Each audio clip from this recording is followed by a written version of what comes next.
Hi hello students welcome to CMG education. ఈరోజు మనం చెప్పబోతున్న topic ఏంటి అంటే భూమి శిస్తు విధానాలు.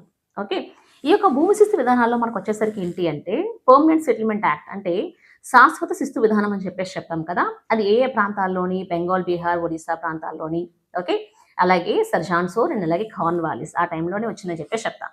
నెక్స్ట్ అలాగే రైతు వారీ విధానం అని చెప్పేసి చెప్తాం కదా. అలాగే బాంబే ప్రెసిడెన్సీ అలాగే మద్రాస్ ప్రెసిడెన్సీలో జరిగిందని చెప్పేసి చెప్తాము. అలాగే కర్నల్ రీడ్ అలాగే థామస్ మన్రో ఆధ్వర్యంలో జరిగిందని చెప్పేసి చెప్తాం. అలాగే మహల్వారీ విధానం ఎక్కడెక్కడ జరిగింది? గంగా నది లోయ ప్రాంతాల్లోని పంజాబ్ ఏదైతే ఉంటుందో ఆ యొక్క ప్రాంతాల్లో జరిగింది. అక్కడ మనకి ఏంటి అంటే హాల్ట్ మెకెంజే ఒకరుని విలియం బెంటిక్ అన్న వాళ్ళు ఏంటంటే ఈ యొక్క ఆఫీసర్స్ అనమాట. అయితే ఈ యొక్క భూమి శిస్తు విధానాలు అనేవి ఏ విధంగా వచ్చాయి ఏంటి అని మనం చూసినట్లయితే ఈ యొక్క చిన్న బ్యాక్గ్రౌండ్ స్టోరీ అనమాట.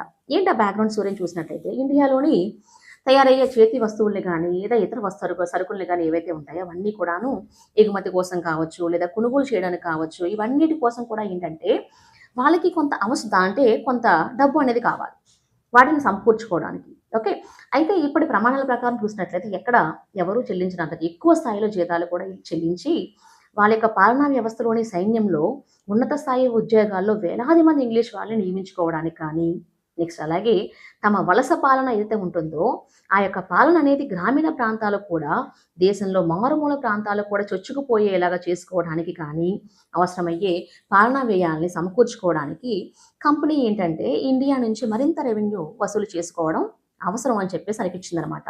అందుకు ఏం చేశారు? భారతీయ రైతులపై పన్నుల భారాన్ని మరింతగా పెంచక తప్పదని చెప్పేసి వాళ్ళు డిసైడ్ అయ్యారు. అప్పుడు ఏంటి అంటే 1813 వరకు కూడా పాలనా వ్యవస్థలోనూ, న్యాయ వ్యవస్థలో కూడా ప్రవేశపెట్టిన ప్రధానమైన మార్పులన్నింటినీ కూడా ఏంటంటే ఒకటే లక్ష్యం. ఏంటా లక్ష్యం అంటే భూమి శిస్తు వసూలు పెంచడమే అనమాట. ఓకే, ఇప్పుడు ఇందులోనే మనం చూసినట్లయితే ఓకే, ఈ యొక్క వ్యవసాయ ఉత్పత్తిలో కానీ అంటే పంటలో కొంత భాగాన్ని ప్రభుత్వం భూమి శిస్తుగా వసూలు చేసే పద్ధతి భారతదేశంలో మనకి ఎప్పటి నుంచో ఉన్నదనమాట. ఓకే, అయితే ప్రభుత్వం తన ఉద్యోగాల ద్వారా కానీ నేరుగా కానీ లేదా జమీందారులు లేదా రెవెన్యూ రైతుల వంటి దళారుల ద్వారా కానీ ఏంటంటే భూమి శిస్తు అనేది వసూలు చేసుకునేది. దళారులు వసూలు చేస్తే రైతు నుంచి వసూలు చేసే సొమ్ములో వారు కొంత భాగాన్ని కమిషన్గా మినహాయించుకునే వాళ్ళనమాట. సో ఇప్పుడు ఏంటి అంటే ఇవన్నీ కాకుండాను ఒక కొత్త దీన్ని తీసుకొచ్చారు. ఏంటది చూసినట్లయితే శాశ్వత శిస్తు సెటిల్మెంట్. ఓకే, పర్మనెంట్ సెటిల్మెంట్ అని చెప్పేసి చెప్తాం కదా. సో అదనమాట.